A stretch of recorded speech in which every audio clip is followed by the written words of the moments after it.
in the visits that we undertook to some police forces, it is clear that it is still happening.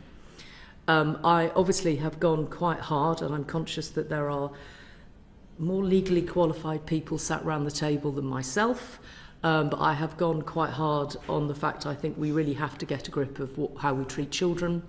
This again dates back to Rotherham, where I listened to the testimony of a young woman there. She was a child at the time that was multiple raped by multiple men on multiple occasions as a 13th birthday present, in the knowledge that her perpetrator said it would be not seen as rape, which she believed.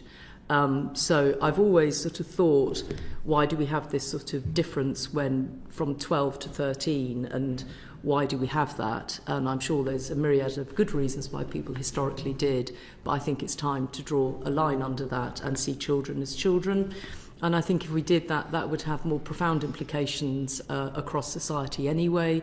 And I think there's lots of people out there worrying about lots of other things to do with adolescents and teenagers. And I think this would just be one very sort of clear historic law change that I feel, given we haven't looked at rape law since 2003, I think it is.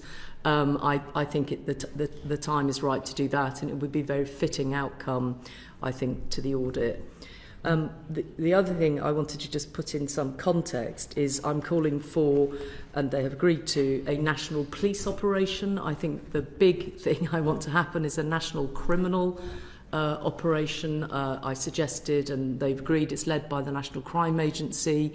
That's in part because Stovewood, which is the NCA, were brought in to South Yorkshire Police in 2014, actually after Alexis Jay's report, not mine. I was there when Stovewood arrived, and I can see over their years of doing good police work that they've built up a very high level of expertise, which actually you can see other forces could benefit from, and it would also give confidence to victims. And really that's my sort of big ask, I suppose, is that. There's an irony, but anyway. And then the second part of that, and what I envisaged, was a sort of independent commission that would grasp the two. So you'd have a police criminal investigation, and then obviously I have asked for, and they have agreed to do, a national inquiry where I want very strong footprints locally. I want it to be a different type of inquiry to perhaps things that have happened before. And I do see a link between those two. I think that they should feed into each other. The national data on grooming gangs is, sound not often accused of being a civil servant, but incomplete and unreliable is what is written here. I would say that's putting it mildly. And I feel very strongly on issues that are as searing as people's race, when actually we know the prejudice and racism that people of colour experience in this country, to not get how you treat that data right, actually I think is a different level of public irresponsibility. Sorry to put it so bluntly, I didn't put it that bluntly yesterday, but I think it's particularly important if you are collecting those sorts of issues to get them 100% right. And if you are not getting them 100% right, please don't use them to justify another position, which is potentially what happened.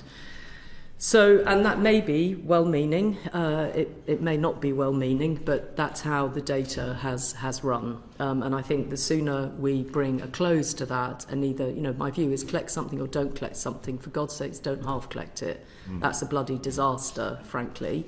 And so then, I think it's a matter now of public record. We dug deeper into 3 police force areas where there's a clear high rates of child sexual exploitation offending, and dug deeper into those to see whether they had established the facts and figures, and they had established the facts and figures much more than the national data.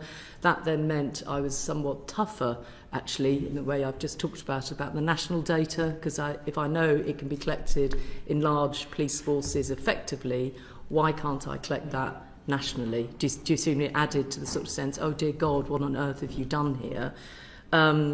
So I think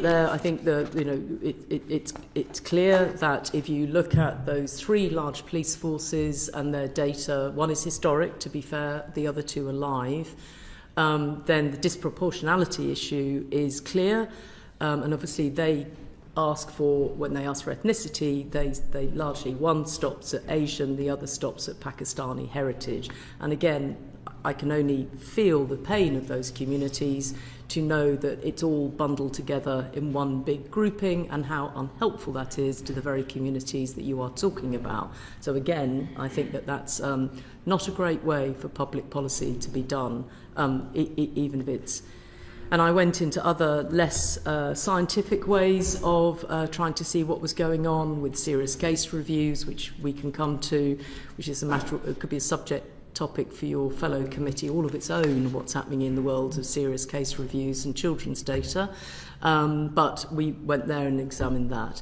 Just as a note of caution, when we asked the good people of Greater Manchester Police to help us look at the data, we also collected, I think it's in the report, what was happening with child abuse more generally. And of course, so if you look at the data on child sexual exploitation suspects and offenders, it's disproportionately Asian heritage. If you look at the data for child abuse, it is not disproportionate, and it is white men. So again, just note to everybody really outside here rather than in here, let's just keep calm here about how you interrogate data and what you draw from it.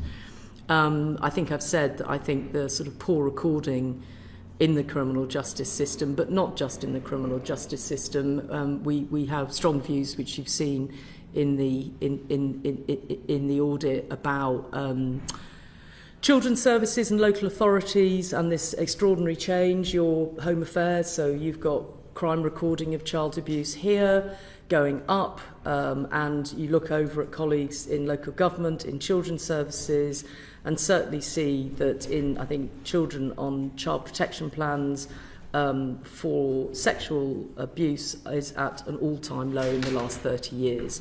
And, you know, we thought, why are we the first people to open that cupboard and have a look at it? Because that tells you something, that if you were trying to sort this out, you might have a different view of it. And I often think that the Department of Health get a hospital pass, pun intended, just bringing a note of levity into a serious session. But, you know, honest to God, the national or absence of national data from the Department of Health world is woeful. Mm-hmm. And the one thing that you will know as Home Affairs colleagues is that quite often victims are actually all there in the health world, and sometimes the health world gets those people to our world so we can prosecute the people that are harming them. And so it really is an important issue that this isn't just something that's for the Home Office or for the Ministry of Justice. I think there's a responsibility on the Department of Health and the Department of Local Government, and very much the Department of Education, not to see this as something that's down in, you know, a bit of 2 Marsham Street. And I'm worried about that because we've talked about it relentlessly. I don't think this is the first Select Committee or Public Accounts Committee I've been before asking for better sharing of data between services and agencies. And I think I put in one of the recommendations, we need to look at how we make that mandatory, and therefore if something isn't mandatory or people don't do it, what consequences are they going to face this time round? Because it strikes me that it's not done. Now, part of that is, and again, I'm sure you know this possibly more than I did, that I didn't realise until I went back in to do this audit at the sort of paucity really of technology to support the police in what they're doing. I didn't realise that, you know, I was there when the tragedy of Sohan happened, and that we knew at that point that if we'd had better data sharing, there's a possibility that we might have saved those girls' lives. There's certainly an absolute clarity that intelligence would have been much faster in order of either avoiding it or actually finding that dreadful human being earlier. And we've known that forever onwards. And so I think there is also an issue, which is I just feel that, you know, the Home Office can't drag their feet on, sorry, that's a bit tough thing to say, but they shouldn't drag their feet on looking at police intelligence systems, given we're living in the 21st century and that probably everybody in this room could connect within seconds. Yet we had Bedfordshire Police rightly finding a young boy, as it happened, that was being, in my mind, trafficked to London, but the data intelligence system didn't make it easy for them to find that he was in Deptford. And being circled and dealt with by predators. And so I just found that hard to understand, and I realise it's not a big, massive issue to the public necessarily, but it's a very big issue for the system.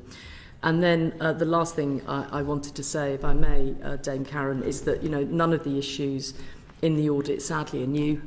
And actually I felt that other colleagues possibly could have found that if they'd looked harder before us. You know, we didn't do anything particularly clever. We just put together the facts as best we could and presented them in as straight bat as possible. So that always causes me a bit of concern. I like to think I'm clever sometimes and find something new, and most of the time, as I head into 40 years in public service, you find the same thing, and what you have to do is be brave about dealing with it. And I suppose that's the last thing I wanted to say, is that, you know, the tone that we need to set is that we need national reset when it comes to children and when it comes to child abuse, and within child abuse, child sexual exploitation. And I think that's why I've put together a sort of package of recommendations that include consent through to sorting out taxis, with, you know, a national criminal investigation and a national inquiry sandwiched between the two. I hope that's a helpful start. No, thank you very much. And that